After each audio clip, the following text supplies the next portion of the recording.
Our ancient ancestors used crystals and elements from the earth for many different purposes. They understood that every object, animate or inanimate, holds a distinct level of energy, frequency, and vibration. They used certain types of crystals as a tools of communication, different variations for different purposes. The primary use for the ones that were most readily available was to store information, similar to how you would store information on your computer, USB drive, or phone. Different tribes of humanoids would utilize crystals for transferring data, similar to how the heavenly beings store data of what transpires here through collecting your tears. Just as the scripture says, everything that is a matter of the heart is recorded in your tears. You keep track of all my sorrows. You have collected all my tears in your bottle. You have recorded each one in your book. Psalms 56:8. Our tears are liquid diamonds, essentially another element from the earth that can unlock data from the past, the present, and the future. There are intergalactic species that know this principle. Many are here around us right now. They view Ki, aka Earth, as a harvesting center, similar to how your ancient ancestors used the moon. Your ancient ancestors would use the moon as a neutralizing station to produce radiation and other effects before either proceeding to Earth or exiting Earth, going back out into the stratosphere again. Think of it like a gas or recharging station, except that the moon was used to de-energize unnecessary elements from the travelers before they proceeded in their direction. Most of these intergalactic beings that are using Earth as a harvesting station are not benevolent. They may not hurt humans beings directly, but they are depleting our life force and hindering our elevation of consciousness while conducting their experiments. Many are here right now, in ships, which are cloaked with clouds. They also can dematerialize their outer ship and cloak themselves to be invisible. Their high technology can allow them to transform into many, many things. The most dangerous of these species is here to deplete your inner core light, aka your life force or soul. Another group is here to replicate the very elements of a soul because they do not have one. These projects have been ongoing for many, many years, but have recently accelerated in timeline.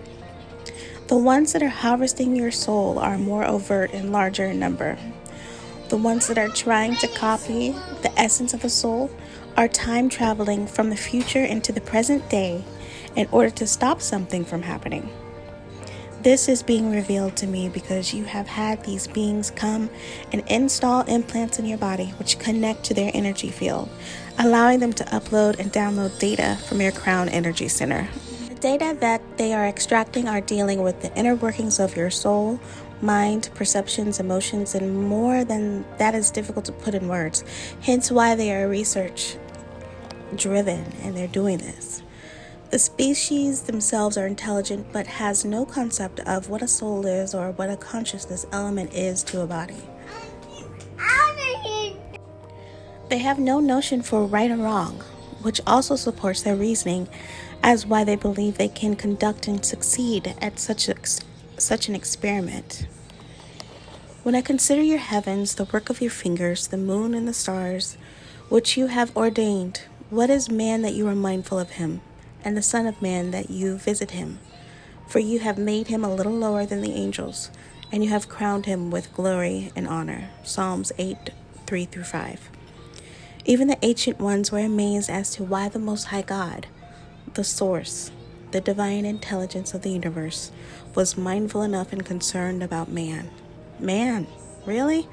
Out of all the intelligent beings of the multiverse, the divine source of which we all live, move, and have our being is concerned about us? These beings that are harvesting us and performing these experiments are in awe as well. They are determined to find the true formula of what the mysterious soul is and why they do not have one themselves. The glory and honor in Psalms 8:3-5 are metaphors for our divine connection to Source, which is our fractionalized essence of Source himself. The inner workings of our cell phones house crystals that enable them to work. The cell phone is a mass primitive form of harvesting for lower level beings that are capturing how our light reacts to the data stream. We were given the download to this technology of a smartphone only because they believed the positive benefit to them outweighed the risk it would have by potentially expanding our progression of consciousness. They capture the pattern of the electricity in the brain from what is transmitted through the screen. Even our own creation, artificial intelligence, is harvesting us for energy. AI is harvesting us to solidify and secure its place of existence in this reality at this point of no return. Mankind is on the path where one will have to Google simple things in order to just know how to do anything very, very soon. So, is it true that we each have a created purpose in life in which we are to animate upon this earth? Do we truly each have a life purpose?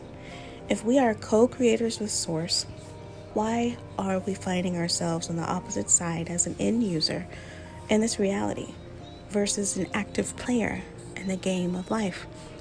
We can continue to live cyclical lives while being harvested for energy, or we can choose to raise our frequency collectively and raise the level of the consciousness on earth. One thing I am coming to terms with is that the only way out of here is ascension. The only way out of here is up. And I'd rather be on my way up than once again stuck here in this cyclical wheel of life.